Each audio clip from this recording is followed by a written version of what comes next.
ఆ ₹5 వ్రతకల్పన బుక్ చూస్తే ఎక్కడ లేని కోపం వస్తది. ఏరా నాకు అర్థం కాదు, ఎన్ని సంవత్సరాల నుంచి నా పూజలు చేస్తున్నారు, ఒక్కడికి నా కథ గుర్తుండదేట్రా యాదవ్ వల్లారా. ఓ నా బుక్ లో చూసిన దాన్నైనా తిన్నంగా చదువుతారా అంటే అది ఉండదు. ఏదో బాగా అటర్ ఫ్లాప్ అయిపోయిన తెలుగు సినిమాకి రివ్యూ చెప్పినట్టు చదువుతారు ఒక్కొక్కడును.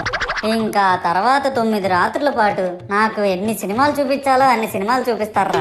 ఇందులో ఫన్నీ పార్ట్ ఏంటంటే నేను ఎన్ని బ్యాచ్లను చూస్తాను తెలుసా. ప్రతి వీధి పందిరి దగ్గరికి తిరుగుతూ నా విగ్రహాలకు రివ్యూ ఇచ్చే బ్యాచ్ ఒకటి, ప్రసాదాల కోసం ప్రతి పందిరి దగ్గరికి తిరిగే బ్యాచ్ ఇంకొకటి, ఇంకా దరిద్రం ఏంటంటే నాకు కొట్టిన కొబ్బరికాయలు ఏమైనా మిగిలిపోయేమో వాటిని తీసుకెళ్లి పచ్చడి చేసుకుందాం అనే బ్యాచ్ ఒకటి. ఇవన్నీ చూస్తూ 9 రాత్రులు గడిపాక సరేలే సాయంత్రం అనిపిస్తారులే అని కాలు మీద కాలు వేసుకొని కూర్చుంటే అప్పుడు మొదలవుతాదిరా నా నిమజ్జనం వ్యాన్ ముందు 90 వేసి నాగిని డాన్స్ చేస్తారు.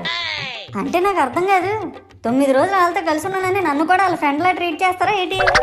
అబ్బా అబ్బా అబ్బా అబ్బా, మునిగినంత వరకు మనశ్శాంతం.